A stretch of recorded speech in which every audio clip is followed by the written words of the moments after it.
What's going on, everybody? Today we are going on a game hunt.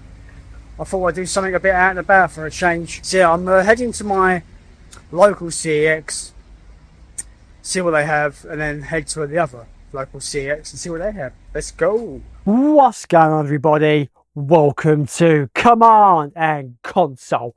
My name is Jason. Today we went on a bit of a game hunt. I had some CEX voucher that I kind of wanted to go out and just pick up whatever I fancied, really. So as you see from the beginning of this video, I'm out and about. I'm going to two CEX shops today, my local one and my other local one that's a bit further afield, but it's still fairly local in the vicinity of where I am.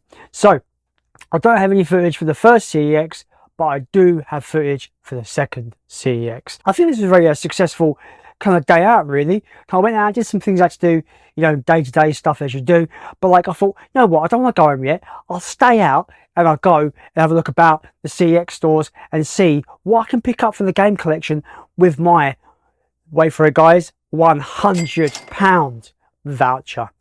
Let's take a look at the footage and see if there was anything in the shelves that took my fancy, and let's see if I came home empty-handed, or according to the thumbnail, not so much. Let's take a look. So straight into CEX we go, and we go directly to the PS2 section, as you do. So yeah, the first game I pick out is Area 51. Now, I think this game's a really underrated shooter for the time. Very mid-2000s shooter, and I really think it's a good one. I will get it eventually, but I didn't feel like it here. Also, Echo is an interesting one. It's a weird one because I remember the hype being all the rage about it being this big multimedia IP and being awesome. Blade 2 there, really want that game, but every time I pick it up, my brain goes to me, I think that game's going to be terrible, Jason. So I just left it there because nostalgia lies with the film, so I don't know how the game's going to fare. Def Jam Fight for New York, a really big hitter on my list, guys, but I just can't quite justify £32 right now. That is a lot to ask at the moment for a game for me, especially on PS2. I'm a bit of a cheapskate, to be honest, so it's like those harder hitting games for the higher prices are getting a bit more difficult to justify. God of War though, I don't plan to get the PS2 God of Wars. I plan to get the PS3 remastered set collections instead, because I feel like that would be a bit more of a better way to play those games in high definition and stuff like that.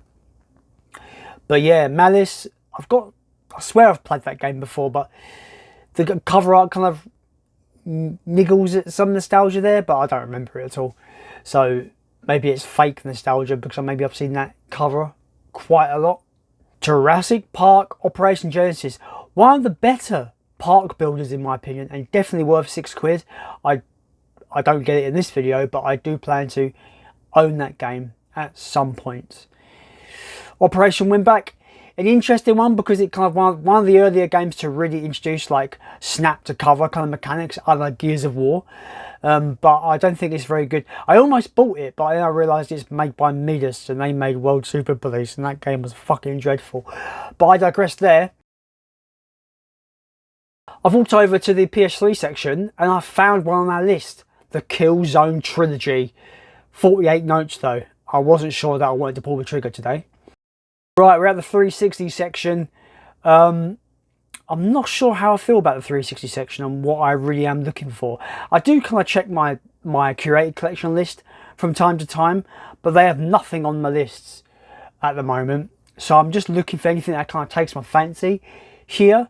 I'm definitely enjoying collecting 360 more than PS3 at the moment. Earth Defense Force is a great series of games, so that might have been one I considered. I can't remember if that was on the list or not. I swear there was a Earth Defense Force on one of my lists, but I could be incorrect and completely wrong. But that's a really good series. I used to have Earth Defense Force 4.1 on PS4 and I rinsed that game to death. I thought it's great.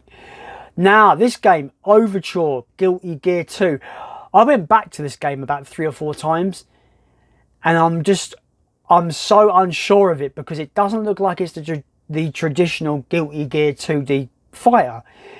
It looks more kind of like RTS-esque in places, and like Dynasty Warriors.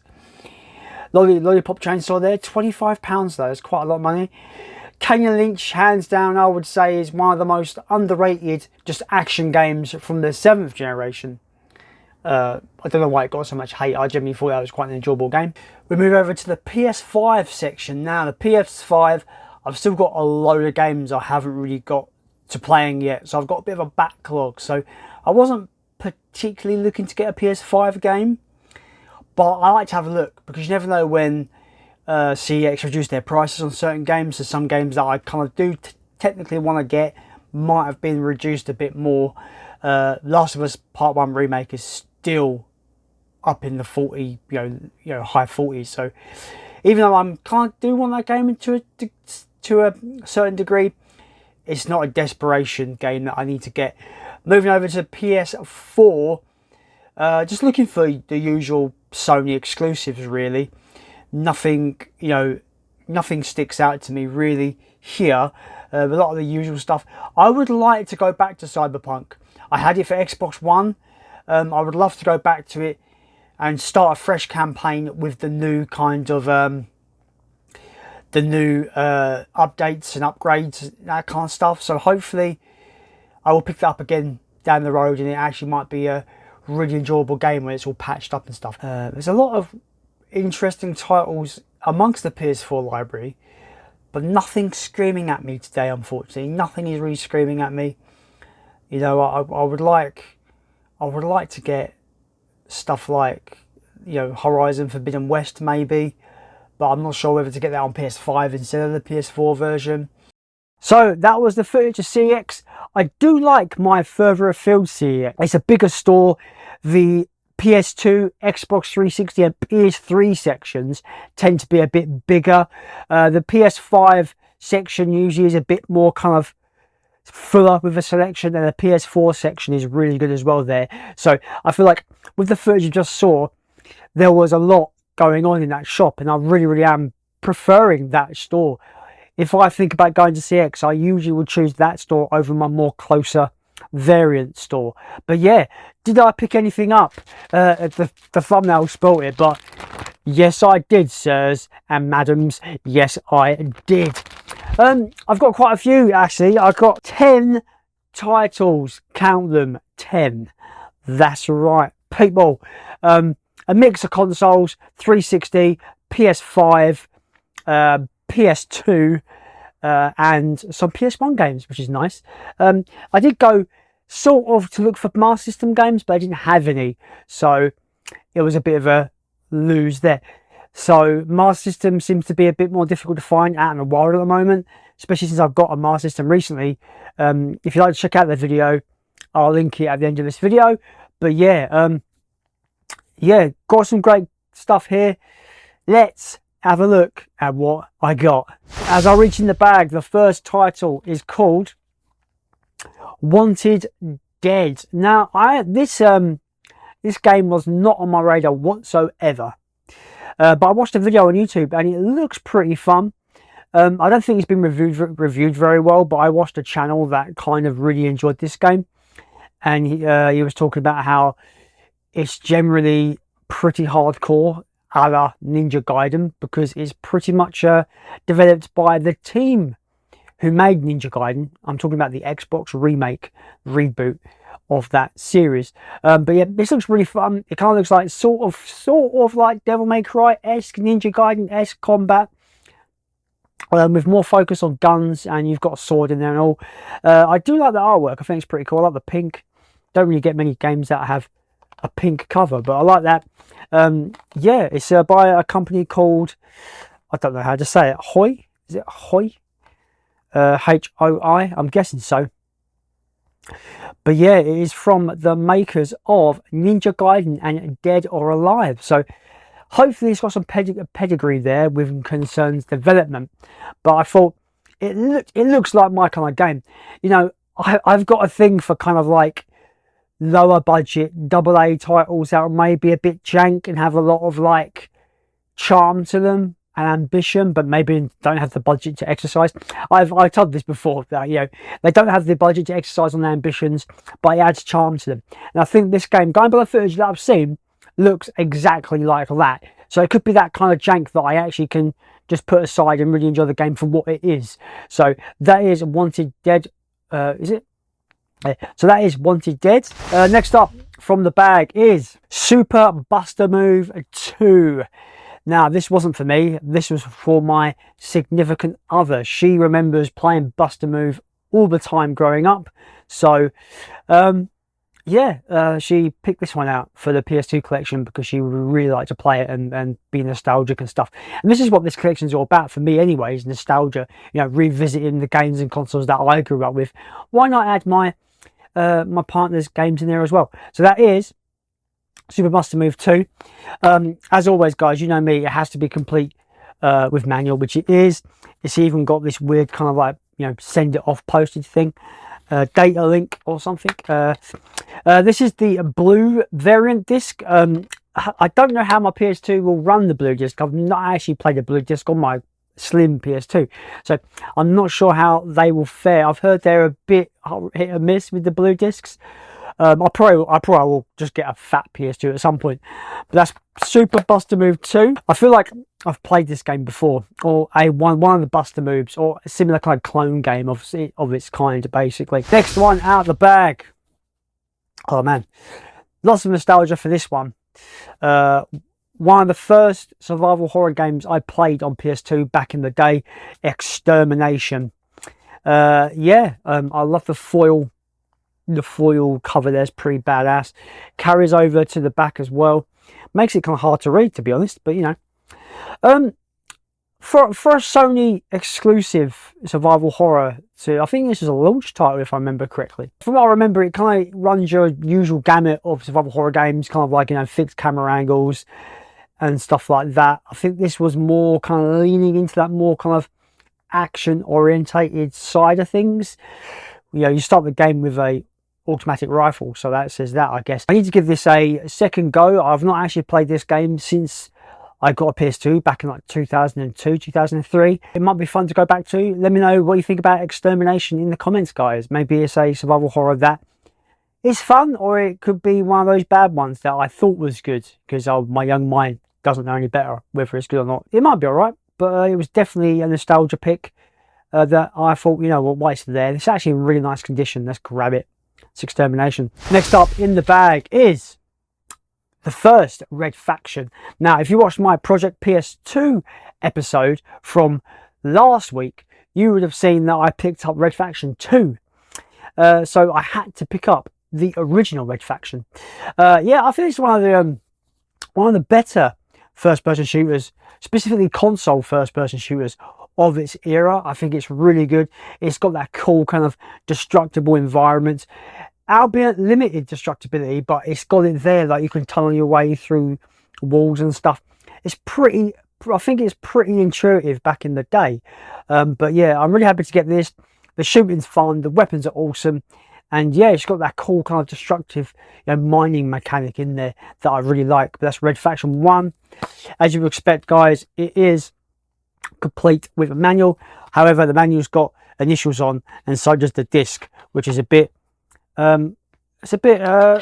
unfortunate, but that is Red Faction. What is next in the CEX bag of dreams? Who knows? This game was a blind buy, completely blind, because I was just so curious about it. Reservoir Dogs. I adore the movie Reservoir Dogs, one of my favourite movies of all time, one of my favourite Quentin Tarantino movies. So it blows my mind that Eidos Interactive put out a game for it, and this game came out in, does it say guys, 2006. Like, that's a long time from the movie to there. I was just too intrigued by this game. It could be dreadful, it could be fairly good. You never know with these kind of like late kind of releasing license games. And I think it's published by Eidos. It's published by Eidos, Lionsgate, and I think it's been developed by Volatile Games, which I've never heard before, so you never know. Hopefully it is not a World Super Police scenario where it's dreadful, but we'll see, of course, in due course. It could be one of those kind of like janky, kind of enjoyable games that no one really likes, but it has its charm. Who knows? It could be completely anywhere on the spectrum, I suppose. That's Reservoir Dogs, the game. But diving back into the bag of dreams, what can we see? Who knows? Oh yes, this one. This is probably one of the most surprisingly good licensed video games that actually is better than its movie counterpart. X-Men Origins Wolverine. This game is exactly what I like to think any Wolverine fans out there wanted from a video game. It is a God of War-esque kind of hack and slash combat with some absolutely brutal violence in there. This is exactly what you want to see when you're this just rabid human with claws coming out of you and a rapid healing factor. You just want to be an absolute just rabid beast, just destroying people in your wake, and this game does that. It's so satisfying. The actual graphics engine is quite good. Logan deteriorates as you take damage, and you actually see your body actually healing itself. It's a very cool 3D modeling that I really thought looked great at the time. Not sure how this game holds up, of course. I was going to get the PS3 version, but it's like twice the price of this. So I didn't feel it was necessary. I just thought I had to get this. I had loads of memories playing this one. Fun fact about this game, I had it on PS3 back in the day, but I didn't own it. I rented it from a company called Love Film. Let me know if you remember Love Film. They did get absorbed by Amazon, and they basically are the Amazon Prime service now. But you could basically sign up to them and get video games and movies, the discs of them, sent to you as a rental. And X-Men Wolverine Origins was one of those that I played, finished, and then sent back. No late fees, nothing. I think it was like £3 a disc, I think, for rental, and it was, you know, indefinitely, as long as you want them for. You can keep them for as long as you want, then send them back to get something else. But yeah, this game, yeah, up there with some of the most surprising and well done licensed video games ever. That is X-Men Origins Wolverine. Back into the bag of CEX dreams we go. What could be in there? Nobody knows. All right, next up. It's one of my favourite racing games of all time. I've mentioned games like Need for Speed Underground 2, Juiced is awesome. I love Juiced, and Burnout 3. This other game, this one, if we're speaking open world racing games, this is probably my favourite one. And it is Test Drive Unlimited 2. Forza Horizon, take note, because I don't think this kind of open world racer has been topped since its release. I love everything about this. The kind of almost life sim aspect of it, but you're also this race driver, and you can just go around this open map, this massive map, and just drive around and buy new cars and just do little jobs and be awesome. It's a great driving experience. I don't think it's been beat in terms of the open world driving games recently. I do like the Forza Horizon games, but I just still think Test Drive Unlimited 2 is probably probably the tippy top in terms of open world racing games. I did have this on PS3, but I didn't think it really ran very well. I felt it a bit choppy in its frame rates, so I opted to upgrade to the 360 version. This is in absolutely just minty fresh condition. The case is actually almost like it's come out of the pack, you know, the wrapping. It's just minty fresh. That's like, if you've played this, you know what I'm talking about. I am looking forward to the new Test Drive game. I'm hoping it's going to be as good as this one. Fingers crossed for that. But yeah, one of the best open world racing games of all time, and I think it really laid the groundwork for what Forza Horizon would become. But that is Test Drive Unlimited 2. Back into the bag of dreams, CEX dreams. What could be in there? Nobody knows. Well, I do, but you don't. Rayman on the Sony PlayStation. I had loads of fun with this game. Loads of fun. It's rock hard though. One of the more harder, more difficult 2D platformers going. But a really memorable one for the Sony PlayStation. Complete with manual. Yeah, really happy to grab this. It's in really nice condition. The case is all nice. The hinges aren't broken. It's got the manual. It's got the front cover. It's all there. It's all accounted for. Fun fact about Rayman, I don't think I've actually played the 3D one. I think I've only ever played this one and the later ones that are in 2D, Origins and Legends, I believe they're called. But yeah, this one still great, still fun to play at the moment. Revisited a little while ago. But yeah, Rayman, a really fun platformer, kind of rock hard in its difficulty. It's a very challenging game, but it's definitely one I had to have for the PlayStation collection for nostalgia reasons. That's Rayman. Down to the final two, guys. Final two. Boom. Next up is another PS1 game, and a very nostalgic one of that. Is going to be Tony Hawk's Skateboarding. Yes, no, it's not called Pro Skater, the first one. It's always, I've never really realised that until kind of buying this one. One of the most nostalgic franchises, really, on PlayStation and PlayStation 2 for me. I played loads of these as a kid, growing up with the PlayStation. Absolutely love this one. I much prefer the second game, but this was there, and it was a decent price. I think it was like about £8 in CEX. £8 with the manual, and obviously the disc is good there, the manual. So yeah, I'm really happy to get this. I'm really excited to jump on this and jump into this and replay it, because I used to really love the skateboarding games back in the day. Even the more modern ones like Skate and Skate 2, for example, I loved those as well. Never did skateboarding. I think I did skateboarding a few times in my teenage years. I think I broke a bone. I think I broke my ankle doing it, so I kind of stopped. But yeah, but I've always loved the games for skateboarding. I haven't checked out the remastered versions of Tony Hawk's Pro Skater 1 and 2, but I do want to get that for PS4 at some point. But yeah, that is the original PlayStation 1 Tony Hawk's Skateboarding. We're down to our last game, and this game, I've saved this one to last because it is the most modern game. It's actually only been out for about a week or so. I don't even know if it's even been out a week. I'm not even sure when it came out. This is a licensed video game. I've seen nothing but praise for it. It looks awesome. It sounds awesome. The gameplay, from what I've seen, just looks something straight out of the early 2000s for first-person shooters. I love the movie as well. The movie is just an 80s gem of a movie. I'm talking about the game RoboCop Rogue City. Yes, a big chunk of my voucher went on this one. I absolutely loved the film, and I was a bit dubious about picking this up, but I've seen nothing but good things about this game. I've heard that it's like basically a love letter to the movie. It's, you know, it's even got Peter Weller back to play RoboCop. It just looks and sounds the part, and apparently the gameplay is visually satisfying to shoot people, you know, with your Auto 9 that you have. Yeah, it's awesome. It looks awesome. I can't wait to play this. Yeah, like I said, big chunk of my voucher on this one, but it was on my radar for since it was announced. I was like, this game could be terrible, or it could be one of the big surprises of the year. And I think it might be a surprise of the year, going by the reviews at the moment. That is RoboCop Rogue City.